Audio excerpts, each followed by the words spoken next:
Eu quero falar com você sobre incredulidade hoje. Nós falamos sobre fé muitas vezes, né? Falamos mais sobre fé do que sobre incredulidade, mas eu quero falar um pouquinho de alguns atos, algumas atitudes de incredulidade que às vezes nós temos, amado, e não percebemos que temos. São momentos na sua vida e na minha vida que está andando tudo bem, mas a incredulidade sempre está à porta do nosso coração. Quando menos eu e você esperamos, nós temos atitudes de incredulidade. São atitudes que desonram ou deixam de glorificar a Deus, deixa de santificar a Deus. São atitudes às vezes assim, quase que imperceptíveis para nós. Eu tenho reparado muito isso, né? Eu quase sempre estou no meio de pessoas e relacionando-se com pessoas, trabalhando com pessoas. E quando nós temos uma equipe trabalhando juntos, ou quando nós estamos nos campos de futebol ou jogando aí alguma coisa, quando você está numa equipe maior, você sempre vê esse tipo de representação.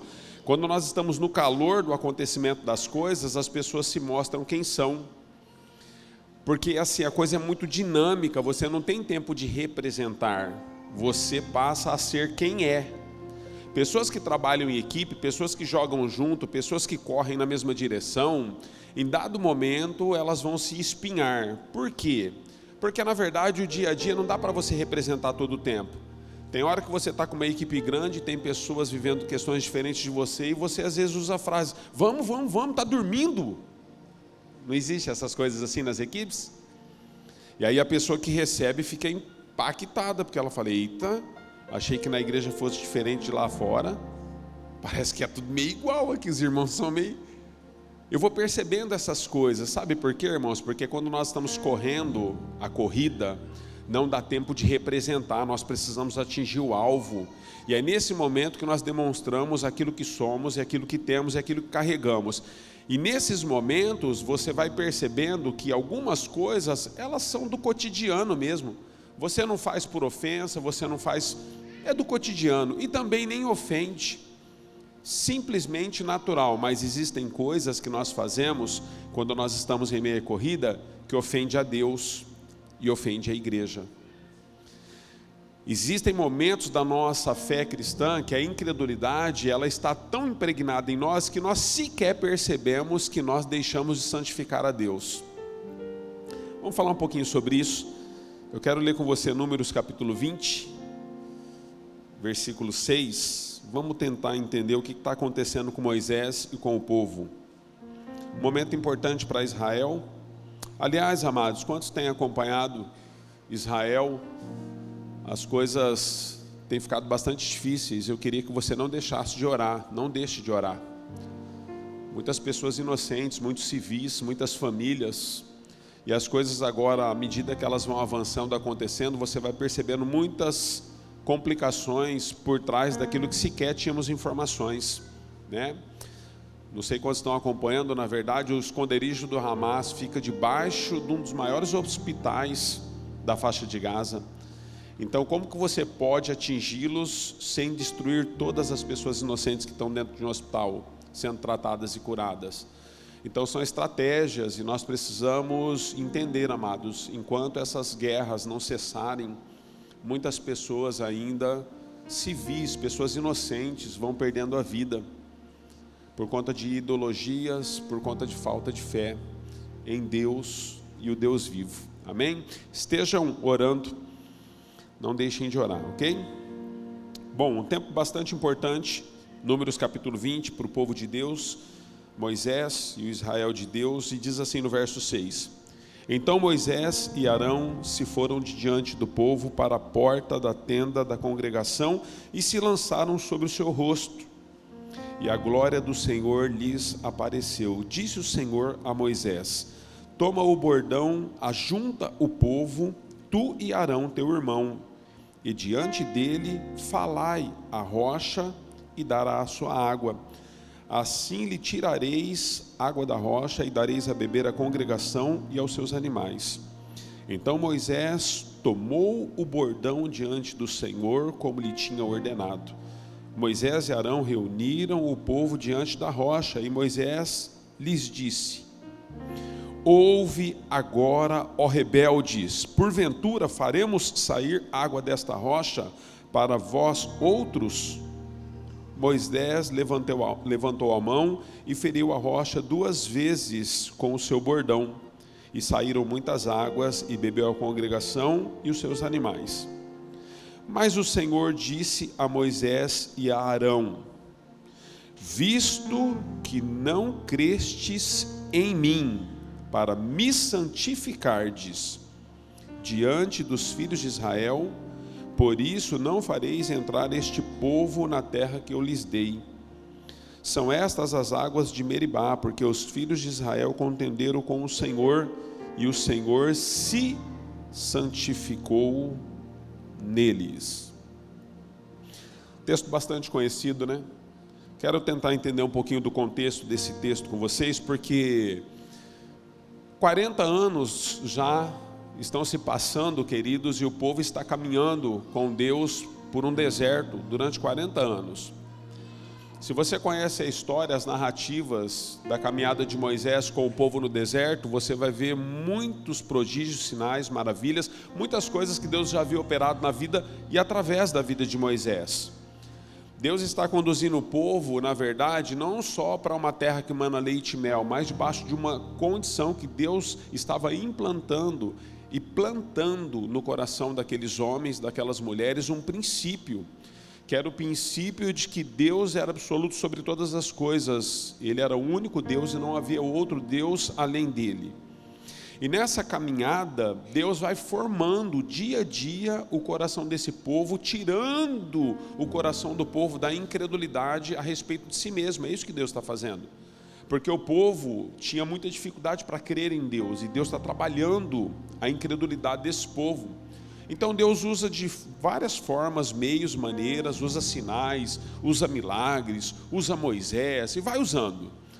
A exemplo de Moisés tocar com uma vara na rocha e a rocha brotar água, em meio ao deserto eles têm água, eles têm cordonizes, eles têm de tudo. Deus derrama maná dos céus, Deus está fazendo. Porque o desejo central do coração de Deus é que os homens na terra pudessem entender que Deus era soberano sobre todas as coisas e Ele era único sobre todas as coisas. Aqui já se fazem quase 40 anos, se você conhece um pouquinho da história de Moisés, lá atrás, esse mesmo povo que Deus está conduzindo através de Moisés, tem sede no deserto. E a primeira instrução, quando Deus fala com Moisés lá atrás, Deus fala para Moisés: Moisés, bate na rocha que a rocha vai brotar água para que vocês possam beber. No primeiro episódio, amados, onde Deus tira a água da rocha, Moisés tem uma instrução de ferir a rocha. Nesse segundo momento, Moisés não tem uma instrução de ferir a rocha, ele tem uma instrução de falar com a rocha. Existem muitos princípios bíblicos teológicos a respeito disso, porque a rocha representa Cristo. Cristo, uma vez ferido da primeira vez, não pode ser ferido uma segunda vez. Murilo recentemente há uns 10 anos atrás, né, Murilo? Pregou sobre isso. Mas quem tem boa memória se lembra de que o Murilo usou essa expressão, mas já faz tempo, né, Murilo? Faz mais de um ano, né? Mas ele falou, e eu lembro das suas pregações. O Murilo falou a respeito de que nós não podemos ferir Jesus uma segunda vez. Quando, na verdade, Moisés, ele traz esse princípio sobre o povo, ele está ferindo um princípio bíblico que Deus está estabelecendo. Nós, às vezes, nos atemos a esse texto muito a esse respeito, de que Deus impede Moisés e Arão de entrar na terra prometida e impede o povo que era incrédulo de entrar na terra prometida, porque Moisés fere a rocha. Porque depois dele ter ferido a rocha agora pela segunda vez, que era uma representação de Cristo, Deus traz uma sentença, está dizendo: olha, Moisés, por conta disso, por conta desse momento, o povo não vai entrar, todos vocês não vão entrar. Vocês de fato chegaram até as margens da terra. Amados, 40 anos caminhando, eles estão pertinho de possuir a terra. Deus está dizendo: agora vocês não entram, vocês estão de brincadeira. Está de brinquedo fitimi. Vocês estão brincando comigo. Não entra.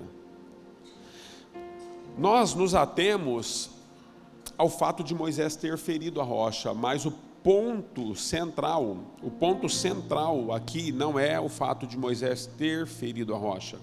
O verso 12, Deus diz o porquê que Moisés e o povo não vão entrar. O verso 12 diz assim, olha, mas o Senhor disse a Moisés e a Arão, o que ele diz? Visto que você não creu, vocês não creram. A questão não é se você feriu a rocha, se você não feriu. Eu poderia ter tratado disso de uma outra forma com você, Moisés. Mas a questão é que nem você creu. Visto que você permitiu a incredulidade entrar no seu coração, depois de tudo que eu fiz e tenho feito a você e ao meu povo, vocês não vão entrar.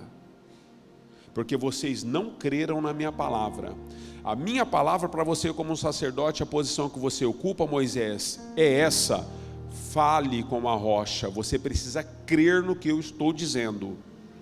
Eu tenho princípios sobre todas as coisas, porque se eu estou mandando você falar com a rocha, é porque eu não desejo que você fira ela novamente, e você não creu nas ordens que eu designei para você. Então eu fico olhando para essas coisas, amados, e às vezes Deus nos dá algumas instruções, e é aqui que eu quero chamar a nossa atenção enquanto igreja, enquanto comunidade, filhos de Deus. Nós não atentamos para alguns momentos da nossa vida cristã, porque é assim, se você parar para pensar um pouquinho na sua vida cristã, alguns anos atrás Deus te chamou, alguns meses, outros décadas. Quando Deus te chamou, de lá para cá, Deus começou a fazer muitas coisas na sua vida, e isso foi muito lindo. Mas o mais precioso que às vezes nós começamos a perceber é que Deus não faz só em nós, Deus começa a fazer através de nós. E quando Deus passa a fazer algo através de nós, amados, nós vamos ganhando estrutura na vida cristã, e nós vamos ganhando firmeza, força, nós vamos ganhando graça em caminhar no sobrenatural com Deus, ao ponto de, e esse é o problema da igreja, ao ponto de, quando Deus nos dá uma ordem, nós entendemos, porque já abrimos o Mar Vermelho, porque já tocamos o Rio Jordão e ele abriu, porque já trouxemos pragas vindas da parte de Deus sobre a terra e trouxemos cura, porque tocamos um enfermo, porque oramos por uma pessoa que estava doente, ela foi curada, porque ao abrir da nossa boca, demônios foram expulsos, pessoas foram libertas. Aí nós entendemos que porque Deus está nos usando dessa forma, uma instrução que Deus nos dá agora, nós podemos fazer do jeito que nós desejamos. Porque mesmo que nós fizermos da maneira que nós entendemos ser melhor, nós acreditamos que Deus ainda vem. Quantos se lembram de Sansão? Lembra de Sansão? Quantos conhecem a história de Sansão? Amém? Deus havia colocado o espírito dele sobre a vida desse garoto, Sansão. E Deus havia dado uma ordem para Sansão. Mas Sansão, ele tinha uma força sobrenatural, queridos. E por conta do Espírito de Deus ter usado a vida dele uma vez, 2 vezes, 5 vezes, 10 vezes, ele entendeu que ele poderia conduzir o Espírito de Deus na força do seu braço e fazer da maneira que ele bem pretendia e que ele bem entendia. Mas houve um dia que Deus falou: chega. Deus está falando para Sansão a mesma coisa que ele disse para Moisés: Sansão, para, filho, desse jeito você não entra, desse jeito você não herda, você não herda. Pastor, onde você quer chegar? Eu quero chegar, amados, que o fato de Deus estar nos usando não significa que Ele está nos aprovando. Por quê? Porque só existe uma aprovação de Deus se nós fizermos como Deus deseja que façamos. Porque a aprovação de Deus não está no seu fazer, está em como você e eu estamos fazendo. Nós precisamos fazer da maneira correta. Melhor do que fazer o que Deus espera, fazer do jeito que Ele deseja. Sabia disso? É isso que Deus espera de mim e de você. Às vezes nós pegamos a harpa, às vezes pegamos o instrumento, às vezes achamos, não, Ele vem. E porque Ele vem, Ele veio. Ele veio. A Bíblia está dizendo que mesmo Moisés tendo feito da maneira que fez, a água brotou. Consegue entender isso? Moisés tomou da água, Arão tomou da água, os animais e o povo tomou da água. Mas Deus falou: Moisés, não, filho, aí não. Não foi assim. Não é assim. Pastor, a igreja está cheia, está uma bênção. Pastor, você viu quando o louvor, rapaz, a gente é línguas estranhas, é glória, é poder, é fumaça, é coluna, é fogo. Não, irmãos, não é assim. Pastor, coloca para mim como que tem que ser isso na prática da vida cristã. No dia a dia, no cotidiano, como que tem que ser isso? Tem que ser o seguinte, amados, nós às vezes estamos em meio à glória, e Deus está se manifestando na glória. Mas quando nós nos distanciamos da glória, nós sequer nos lembramos dos princípios bíblicos. Quando que eu me esqueço dos princípios bíblicos e não obedeço a ordem como Deus espera que eu obedeça? Deus está dizendo para Moisés: fale com a rocha. Sabe o que Deus está dizendo para você? Se o teu inimigo, é isso que Deus está dizendo para você, já está dito, Deus já ordenou. Deus está dizendo: se o teu olho, se a tua mão direita te faz pecar, é isso que Deus está dizendo, você precisa arrancá-la. Melhor é que você entre no reino dos céus faltando um dos membros do seu corpo, porque com todo o corpo você vai para o inferno. É o texto, está dito. Deus está dizendo, amados, para mim e para você, que você deve perdoar aquele que te ofende. Pastor, é difícil, mas quem disse que ia ser fácil? Não é fácil, queridos. Não é fácil. É difícil para mim, é difícil para você, foi difícil para Cristo. Cristo, quando beijou Judas, Judas já estava com a moedinha no bolso. Já tinha vendido Jesus por 40 moedas de prata. E Jesus falou para ele: aqui vens, amigo. Amados, eu fico tentando entender no nosso dia a dia, o cristianismo dos nossos dias, qual que é a dificuldade que nós temos de exercer um cristianismo que seja bíblico, que possa agradar a Deus na sua graça, no seu favor, na sua totalidade, na sua pessoa. Qual é a limitação que nós temos? O porquê que nós complicamos tanto, amados? O porquê que nós temos tanta dificuldade de obedecer uma ordem? É uma ordem, não é um pedido.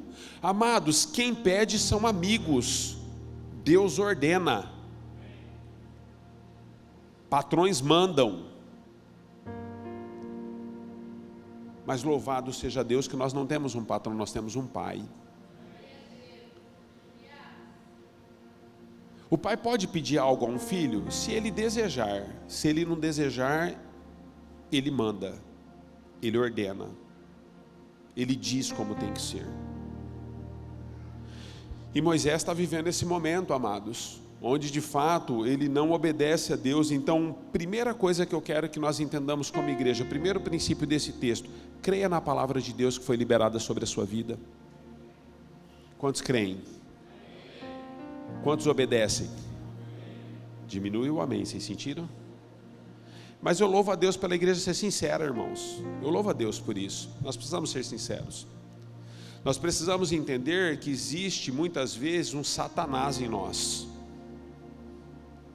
Você sabia que Jesus está na mesa com 12 homens, e agora ele vai participar da ceia, e aí a palavra diz assim: olha, aquele que põe a mão no pão comigo, no bocado de pão, e leva na boca, esse é o que o inimigo vai tomar o coração. E a Bíblia diz que quando então Judas vai cear com Jesus, no momento em que ele vai cear com Jesus, o inimigo, Satanás, toma o coração dele.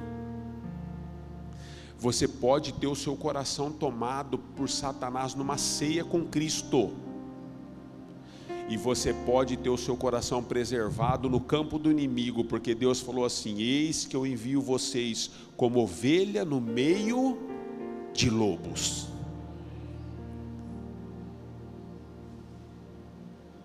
Agora tem gente que é Satanás aqui, é Satanás lá também, e tem gente que é santo lá e é santo aqui também. A gente só precisa entender quem nós somos. Amados, creia naquilo que Deus te deu, porque a Bíblia está dizendo: o diabo crê e estremece diante de Deus. Versículo bíblico. O diabo crê e estremece diante de Deus, mas ele não obedece. De que vale a crença se nós não obedecemos? Amados, crença não é um bibelô, não é uma bijuteria que nós carregamos ela simplesmente para dizer: olha, eu tenho a minha mais bonita do que a sua é ouro ou é semijoia? Não é isso crença, queridos. Crença é devoção. Nós sempre vamos nos dobrar diante dos nossos deuses. O que te aprisiona?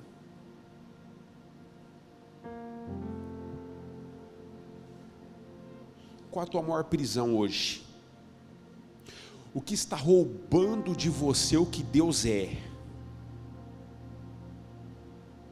Eu quero dizer para você, há uma crença nas suas emoções, na sua compreensão, na sua mente, no seu coração, no seu entendimento de que isso é válido. Ei, deixa eu dizer algo para ti. Se ele não aprova, você deveria repensar. Ah, mas eu acredito. Deus não chamou você para dizer eu acredito. Deus nos chamou dizendo para nós o seguinte: creiam em Deus, creiam também em mim, disse Jesus. Não é eu acredito, ele está dizendo: creia no meu Pai, creia em mim. É isso que vocês precisam. Igreja, a igreja dos nossos dias precisa voltar a crer em Deus Pai, Deus Filho e Deus Espírito Santo. Amém? É para isso que Deus nos chama, para crermos nele e na sua palavra. Não importa o que o pastor pensa, os líderes dessa casa pensam, não importa o que outros líderes teólogos pensem, importa o que ele diz. Então creia na palavra de Deus. Como nós temos a oportunidade, amados, de tirar da nossa vida a incredulidade. Mas todas as vezes que nós somos colocados diante de uma situação, via de regra, a carne sempre prevalece. E nós nos tornamos incrédulos. Sabe por que a gente se torna incrédulo? E eu estou falando sobre incredulidade com você hoje, porque é assim, olha, quando um vício te governa e você acredita que não tem condições de sair dessa condição, você está declarando no mundo espiritual: isso é mais forte do que o Deus a quem eu sirvo. Não é o que você está declarando? Ou o que eu estou declarando? Porque, irmão, se eu acredito que alguma coisa pode me aprisionar, e isso é mais forte do que o Deus que pode me libertar, então eu sou incrédulo a respeito do Deus que eu creio. Não existe nada impossível para o nosso Deus. Todas as coisas são possíveis para aquele que crê. Para aquele que... Nosso problema é de incredulidade. A gente senta a linha em Tomé, Dídimo. Achamos que Dídimo... Irmãos, eu queria ter assim, um pedacinho da unha da crença daquele homem, da fé que aquele homem tinha. Nós estamos num contexto onde Tomé, ele diz assim: olha, eu só creio se eu colocar as mãos na sua ferida. Porque os irmãos aí já creram, os discípulos, né? Jesus tinha ressuscitado, ele volta, Dídimo não estava na primeira aparência de Jesus, Jesus volta de novo só para ele, se apresenta aos 12 de novo, aí Tomé está, Dídimo, ele está. Aí ele falou assim: ó, mesmo eu estando agora, só se eu colocar a mão eu creio. A gente fica falando assim: ah, você é igual Tomé, só acredita se ver, só acredita se pôr a mão. Deixa eu dizer, olha, se você pegar o texto antes, quando Jesus, ele é preso, um único discípulo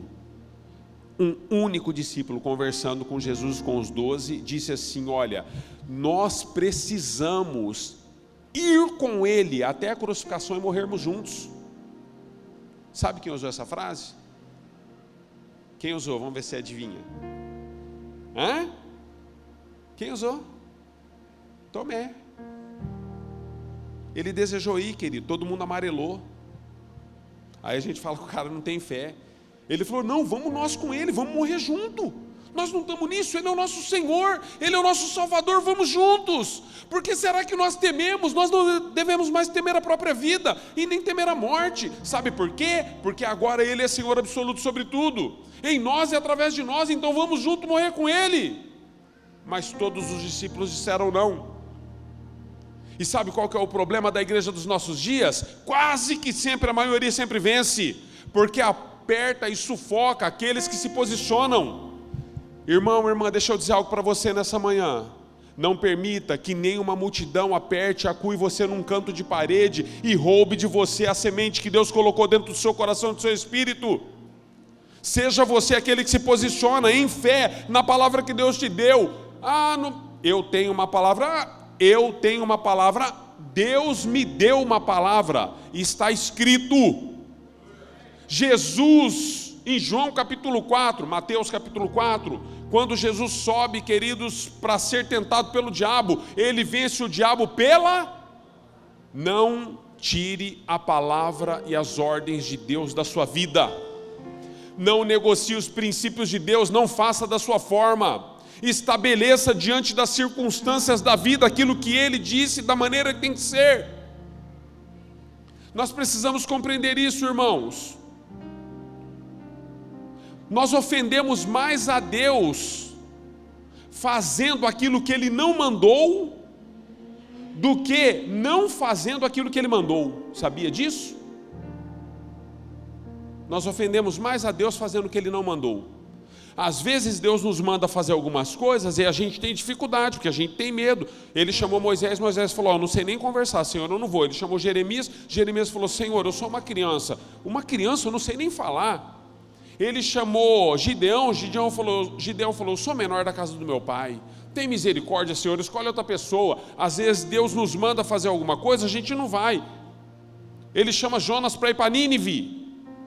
Jonas falou, rapaz, eu não vou não, eu não vou, que eu sei como é que o senhor é, eu não vou não. Nós não ofendemos tanto a Deus quando nós não vamos. Nós ofendemos a Deus quando nós ficamos e fazemos o que não é para ser feito. Sabia disso? Porque nós fazemos coisas das quais Deus nunca pediu que façamos, amados. Nós usamos o nome de Deus e nós advogamos em nome de Deus. Tem um filme que rodou aí muito tempo, Advogado do Diabo. Quantos assistiram? Nós somos advogados de Deus. A gente advoga todas as suas cláusulas. É nós que determinamos quem é preso, quem é solto, como é que tem que ser, como é que não é, quem que Deus salva, quem que Deus não salva, quem pode, quem não pode, quem é joio, quem é trigo, quem é lobo, quem é ovelha. Nós fazemos tudo isso. Meu Deus, eu fico pensando o favor que a gente não faz para Jesus.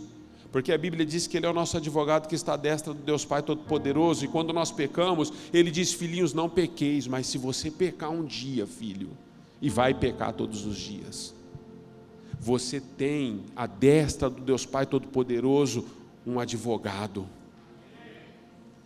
que advoga a vossa causa. Mas a gente advoga tanto, queridos, que às vezes ele deveria cruzar o braço, porque ele não tem o que fazer. Não advogue, queridos. Não faça o que ele não mandou. Obedeça a sua palavra, creia nela, receba o que ele te deu e não negocie isso. Não coloque palavras na boca de Deus, segundo princípio.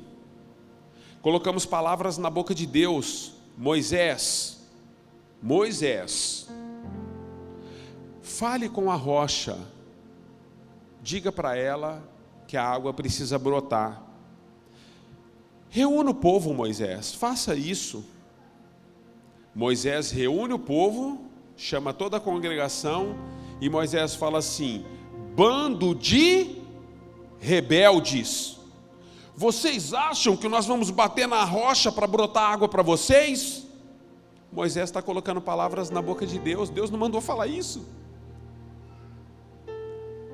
Deus não mandou falar isso. Às vezes Deus coloca um peso no seu espírito, uma direção no seu coração. Às vezes Deus coloca compaixão em você em relação a uma pessoa, mas até para amar você ofende.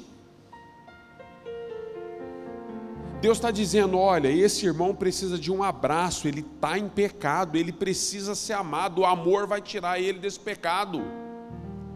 Abraça essa pessoa, traga ela para perto, discipule ela, conduza ela.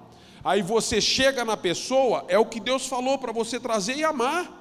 Você chega e você aponta os 547 pecados que ela tem. Aí você depois diz para ela assim, Deus mandou te dar um abraço. Não ligue para essa lista aí. Meu Deus, a pessoa está... Até para amar, irmãos, nós condenamos.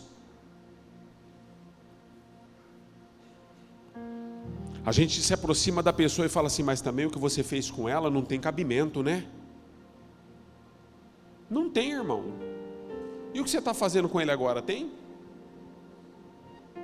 Não tem. Pastor, eu posso exortar uma pessoa? Pode, quando? Quando Deus disser, exorte. Você sabia que os profetas na Bíblia exortavam as pessoas, não para apontar o pecado deles, mas para indicar o caminho? Quantos sabiam disso? Porque nós nos achamos os profetas dos nossos dias, né? Eis que o Senhor te diz, raça de víboras. Nós achamos, nos achamos. A Bíblia diz que todas as vezes que Deus levantou um profeta, irmãos, desde Gênesis, Apocalipse, porque os profetas, na verdade, no exercício sacerdotal e profético, são até João Batista, mas os homens sendo usados por profecias bíblicas vêm até Apocalipse, Antigo e Novo Testamento. O dom de profecia, ele ainda existe pela palavra liberada, Cristo encarnado. Mas deixa eu dizer para você, todos esses homens de Gênesis e Apocalipse, todas as vezes que eles mostravam um pecado era para apontar um caminho. Eles sempre diziam assim, essa era a final daquilo que Deus tinha para toda a humanidade. Olha, eis que depois dessa palavra eu coloco diante de vocês dois caminhos, está lá em Deuteronômio capítulo 30. Escolha o da vida para que vocês vivam, não da morte para que vocês morram. É para isso que os profetas se levantam, irmãos. É para isso que as profetisas se levantam. Você acha que Deus tem prazer em levantar uma pessoa aqui agora? Igual eu estou vendo uns assim, ó. E dizer, se coloca em pé e Deus falou que você está em adultério. Você acha que Deus tem prazer nisso, irmão? Expor a pessoa nesse nível diante da congregação? Você acha que Deus tem prazer em olhar para uma pessoa e dizer para ela assim, você está fornicando, levanta aí, a congregação precisa te ver. Você acredita mesmo nesse Deus? Não, queridos. Quando Deus revela a um profeta o pecado de alguém ou o pecado de um povo, é porque Deus está querendo dizer, olha, existe um caminho melhor para você, filho, filha. Abandona isso. Mas Moisés chama o povo de rebeldes, chama o povo de... Ele fica injuriado com o povo. E Moisés era um homem que a Bíblia diz que não houve homem manso como ele na terra, hein? É por isso que eu digo para você, querido, existem momentos na nossa vida que quando a gente menos percebe, a incredulidade nos alcança, porque a gente age com as próprias mãos, esquecendo que Deus continua no controle de tudo. Eu vi uma expressão esses dias, achei muito interessante, Deus tem pressa. Deus não tem pressa, irmãos, porque Deus não perdeu a hora, e nem perdeu o controle das mãos. Esse mesmo pastor disse que estava fazendo uma oração outro dia, ele falou assim, Senhor, toma o controle de tudo. Deus falou para ele, mas quem disse para você que eu perdi? Nós achamos que Deus perdeu o controle de tudo. Deus não perdeu o controle de nada, queridos. Só toma o controle quem perdeu. Deus está no controle, sempre esteve, sempre estará. Porque Ele é Deus sobre todas as coisas, debaixo dos céus e na terra. É na sua vida, é na minha vida, é através de qualquer outra circunstância que eu e você possamos enfrentar, Ele segue. Porque Ele é Deus, Ele não está preso no passado, no presente, nem estará preso no futuro. A Bíblia chama Deus de sempiterno. Sabe que essa expressão sempiterno? Ele é, Ele foi e Ele sempre será. Deus sempre existiu. Quem criou Deus? Ele se autocriou, Deus sempre existiu. Pronto. Como é isso? Não sei, um dia você pergunta para Ele lá, se tiver oportunidade. Deus, Ele é, irmãos, Ele não passou a existir, Ele é. Entende? Então nós precisamos entender o que Deus está falando, não coloque palavras na boca de Deus. Quando Moisés colocou as palavras erradas, e Deus não havia dito que era assim que deveria ser feito, sabe o que Moisés fez? Apresentou para o povo um Deus irado. Na primeira vez, amados, ele tinha que ferir a rocha, na segunda ele tinha que falar com a rocha, e ele faz toda essa encenação diante da rocha, e apresenta para o povo um Deus irado, iracundo. Rebeldes, vocês acham que nós vamos bater na rocha aqui? Cuidado como você apresenta Deus às pessoas. Nós caminhamos com pessoas, amados, que apresentam um Deus em todo momento soltando raios das mãos. Não, porque Deus vai te fumegar. Não, porque Deus vai te fazer cinza. Não, porque Deus vai te moer. Aí você deita salvo, tem um sonho errado à noite e levanta condenado. Ou às vezes você deita condenado, que você fala, nossa, se Jesus voltar agora eu vou para o inferno. Aí à noite você tem um sonho com 2 anjos, e querubins, e serafins. Aí você levanta e fala, nossa, se Jesus vier agora eu estou salvo. Meu Deus, que esquizofrenia. Nós apresentamos um Deus, amados, que na verdade Ele não deseja ser apresentado dessa forma em alguns momentos. Existem momentos que Deus falou, olha, diga ao povo que se o povo não se santificar, eu virei, e eu julgarei o seu pecado. Lembra de Sodoma e Gomorra? Quando Deus quer se apresentar assim, nós temos que apresentá-lo assim, porque Ele pediu, Ele mandou, Ele disse que tem que ser assim. Mas quando Deus não deseja se apresentar irado, não coloque sobre a vida da pessoa por conta de um pecado que você sabe a respeito dela, ou de uma conduta errada de vida que ela tem, não coloque um Deus que Ele não está se demonstrando. Dá um exemplo para mim, pastor Dô. Você pega uma prostituta, sabe o que você faz com a prostituta? Porque ela tem um título, ela tem um rótulo. Você pega um homossexual, você pega uma lésbica, você pega uma pessoa com problema de identidade, ideologia de gênero, você pega às vezes um filho rebelde, um drogado, um maconheiro, você pega às vezes uma pessoa que usa pó, um cara que é ladrão, aí você pega essas pessoas, porque tem um rótulo nessa pessoa, aí você quer apresentar para ela um Deus que só vai mandar ela para o inferno, por conta do rótulo que tem nela. Mas existem momentos que Deus sabia que o povo estava em pecado, mas Ele falou assim, Moisés, só diga para o povo, filho, que eu quero me revelar para eles como aquele que sedenta a sua sede. Só isso, filho. Não julgue o pecado deles, não é papel seu. Agora eu desejo me apresentar diante deles como aquele que vai dar água a eles. Deixa que num outro momento eu trato desse pecado aí. Agora eu quero que você me apresente assim. Mas nós pegamos essas pessoas que aos nossos crivos e nós colocamos tudo numa vala comum. Irmãos, eu recebi um áudio de um irmão que está fazendo Uber. Ele aqui da igreja está fazendo Uber. Começou há pouco tempo, mas está trabalhando na noite. E ele tem trabalhado a noite inteira de Uber. E ele mandou um áudio para mim chorando. Chorando, irmãos. Chorando. Ele falou, pastor, nós precisamos levantar a igreja em um clamor no mínimo de 1 mês. Como os nossos jovens estão perdidos, pastor. O senhor não tem noção das corridas que eu tenho feito nas madrugadas, das jovens, das adolescentes, dos adolescentes que eu tenho pego. Pastor, é descomunal ver como eles estão vivendo. E ele começou a chorar no áudio e falar comigo. Ele falou, pastor, a igreja precisa se posicionar. E quanto mais nós rejeitamos o pecador, mais nós enfiamos o pecador na lama. Porque nós achamos que esse pecador nunca pode comer na mesa conosco. Sabe, queridos, Jesus colocou prostitutas e homens infiéis, publicanos, para comerem com ele, junto à mesa. E deixou que o seu Espírito fizesse o trabalho que deveria ser feito. Mas nós sentamos às vezes numa posição que não conseguimos compreender o que Deus está se movimentando naquele momento. Não julgue a aparência, queridos. Sabe quem foi Maria Madalena? A mulher cujo Ela é lembrada até nos nossos dias porque ela quebra um vaso de perfume aos pés do nosso Senhor, com lágrimas, rega os pés dele, enxuga os seus pés com os próprios cabelos. Sabe quem foi essa mulher?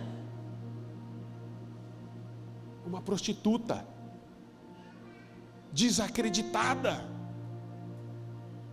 A mulher de Samaria, sabe quem foi? Ela estava no sexto marido e não era dela, gostava do marido dos outros, aquela mulher. Sabe quem é ela hoje? Nossa irmã. Sua irmã, ex-prostituta, minha irmã. Porque ele olhou para ela e falou para ela: filha, eu vou te dar uma água que ninguém pode te dar. Mas nós condenamos, queridos, nós colocamos palavras na boca de Deus e nós fazemos acepção entre uma pessoa e outra. Pastor, o que o senhor está querendo trazer com essa mensagem? Está querendo encher a igreja de pessoas aí que a sociedade rejeita? Quem enche a igreja não sou eu, queridos. Eu só prego, eu só evangelizo. Quem sou eu para decidir quem o pai vai por dentro de casa e quem não vai? E quem sou eu também para expulsar aquele que o pai colocou dentro de casa? Nós só precisamos entender o meio. Pastor, então agora nós como igreja vamos aceitar o pecado dos outros? Não.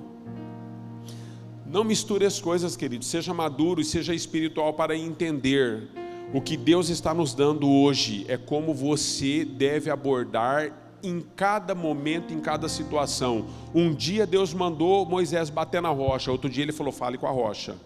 Hoje, eu não estou irado com o povo. Hoje eu desejo sedentá-lo. Discirna o que Deus está fazendo, como Ele deseja usar você e como Ele deseja se manifestar através de você. Deus é bom e tudo que Ele faz é bom. Nem sempre entendemos os desígnios de Deus, mas a sua bondade dura de geração em geração. Ontem à noite nós celebramos o casamento do Tom e da Roberta, menina do louvor aqui que toca violão. Conhecem, né, Roberta? Foi uma bênção, amados. E o pai dela ministrou uma palavra, o pai dela é pastor, e depois me chamou para fazer os votos das alianças. A gente pôde celebrar junto esse momento, mas enquanto nós estávamos se preparando para os votos ali das alianças, os noivos desejaram fazer um voto pessoal antes dos votos religiosos. Então eu dei liberdade para eles fazerem os votos, e o noivo usou uma frase que me impactou, queridos. Ela entrou como uma flecha no meu coração. Ele estava se dirigindo à noiva, mas entrou no meu coração. Nos votos pessoais dele, ele está lendo o voto e ele diz assim: olha, a maneira como eu me sinto amado por você me fez e me faz questionar todos os dias se um dia eu já fui amado de verdade. Meu Deus, que profundo, queridos. A maneira como você me ama me faz questionar se um dia eu já fui amado. Ele falou que ele entrou assim em mim, ó, bum. Sério, irmãos, entrou assim, eu comecei a chorar. Deus falou: é com esse amor, Anderson, que eu amo vocês, vocês nunca vão entender. A maneira como eu amo vocês sempre fará vocês questionar se um dia de fato vocês já foram amados por alguém nessa terra. Por mais que seja o amor de alguém, minha mãe está lá, ó, eu acredito que daqui ninguém me ama igual ela. Está lá, me gerou uma graça, primeira dama. Mas o amor de Jesus é diferente, o amor de Deus é diferente. Porque Ele não tem a pigmentação da queda que o nosso amor tem. Ele é incondicional. Então, amados, Deus é bom e tudo que Ele faz é bom. Se hoje Ele ama, se hoje Ele corrige, se hoje Ele exorta, se hoje Ele te libera, se hoje Ele te põe de castigo, Ele é Pai. Se Ele deixa você no banco uns dias para tratar com você, se Ele te coloca nos altos lugares para que você seja um canal, Ele é Pai. O que é o importante de tudo? o amor dele é bom e ele dura para sempre, esse amor.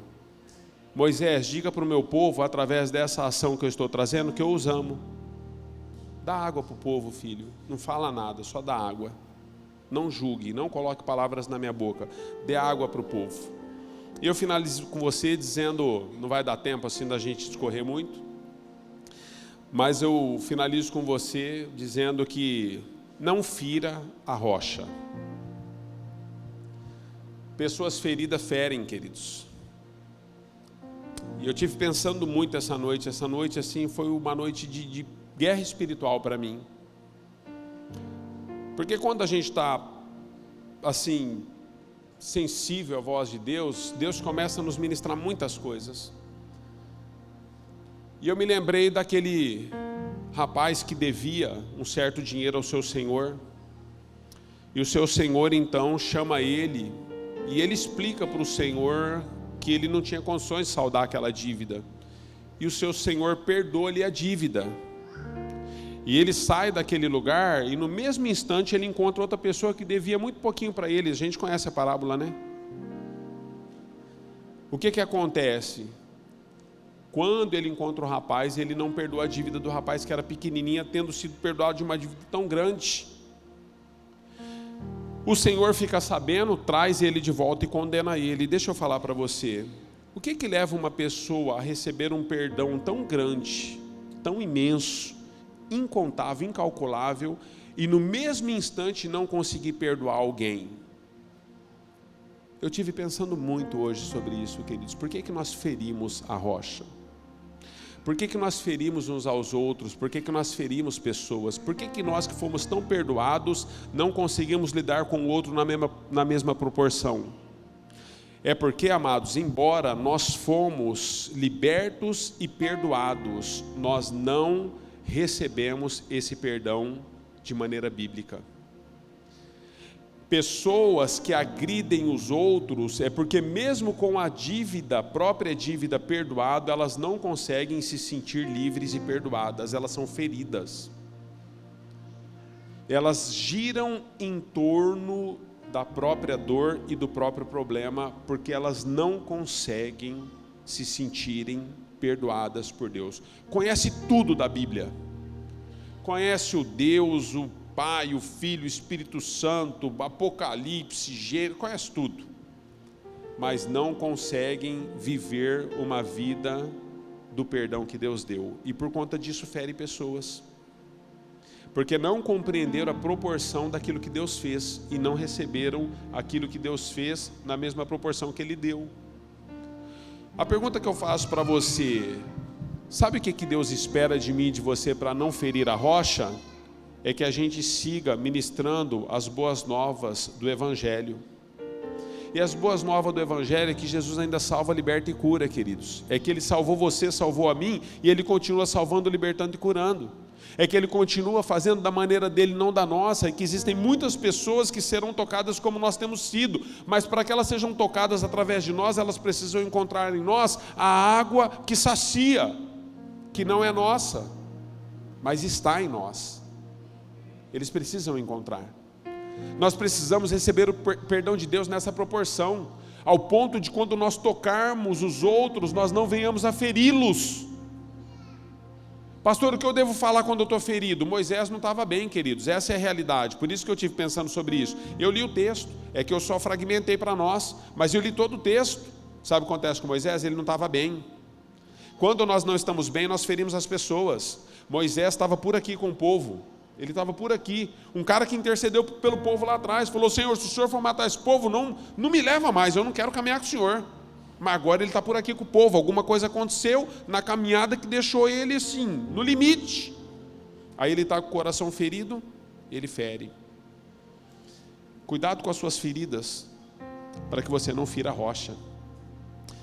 Por que a rocha, pastor? A rocha não é o Cristo? Você sabia que quem dá um copo d'água a um dos pequeninos dá a Deus, e quem cobre e cuida de um dos pequeninos cobre e cuida de Deus, de Jesus? Ele disse isso no sermão. Significa que quem fere um dos pequeninos também fere a rocha. Não fira a rocha, queridos. Não fira a igreja. Não fire os salvos, não fira os salvos. Nós não temos esse direito. Então o que eu devo falar quando eu não estou bem, pastor? Não fala nada. Melhor do que falar besteira é não falar, queridos, não fale. A Bíblia diz em Provérbios que até o tolo se faz sábio quando se cala. Vou fechar aqui para você achar que está acabando. Vou pedir para você ficar de pé para você achar também. Não fale nada, não fira a rocha. Ministério de Música. Quantos estão entendendo essa palavra? Digam amém. Quantos recebem? Digam amém. Eu acho que essa é uma manhã de conserto para nós. Se você está entendendo isso, é uma manhã de conserto para nós. Nós precisamos lidar com aquilo que Deus está nos confiando na mesma proporção que Ele está nos entregando. Amém? Eu quero orar por você. Não fique preocupado com o Ministério de Música. Se você puder fechar os seus olhos, abrir suas mãos, eu quero te abençoar. Nós vamos encerrar. Mas eu queria, antes de orar por você, com a cabeça curvada do jeito que você está, que você fizesse uma oração para Deus. Eu acho que é hora de nós dizermos para Deus: não se preocupe com o seu almoço, daqui a pouquinho o seu almoço vai estar à mesa. Agora nós estamos comendo do céu, amém? Diga para Deus, fala: Senhor, tem misericórdia de mim, porque o Senhor tem liberado uma palavra e eu não tenho respondido, respeitando a palavra da maneira que o Senhor colocou. Coloque diante de Deus a sua vida. Pai, nós oramos nessa hora, Senhor. Eu quero colocar cada um dos teus filhos debaixo da tua graça e do teu mover neste lugar. Senhor, nós sabemos que o Senhor trouxe uma palavra profunda. Na verdade, nós demos um pano de fundo, mas aquilo que o Senhor está comunicando a nós é muito maior do que aquilo que nós ouvimos aqui. Por isso, Senhor, aquilo que o Senhor iniciou na vida dos teus filhos, na minha própria vida, através dessa palavra, possa se tornar um divisor de águas para nós. Perdoa-nos, ó Deus, quando temos manipulado a Tua palavra, temos colocado palavras na Tua boca, quando nos apresentamos diante dos outros e ferimos, fazemos separação entre bodes e ovelhas, joio e trigo. A Tua palavra nos diz e nos ensina, Senhor, que o trigo deve crescer junto com o joio. Então deixa o joio crescer no nosso meio. Nós não temos problemas com isso, nós só desejamos seguir a Tua palavra, Senhor. Em obediência nessa manhã nós te pedimos perdão, Senhor, por aquilo que o Senhor colocou em nós, mas nós distorcemos e a incredulidade entrou no nosso coração, como foi com Moisés, e por isso ele foi repreendido. No nome de Jesus, Pai, eu quero abençoar os teus filhos nesta hora e quero declarar que o Senhor te abençoe e te guarde, que o Senhor resplandeça o rosto dele sobre você, que o Senhor te dê a paz que o mundo não pode te dar, e que o Senhor possa fazer de você uma testemunha viva e fiel por onde quer que você ande, e que essa palavra se torne um divisor de águas, um norte para você. Em nome de Jesus, abençoamos a sua semana. A igreja diga amém e amém.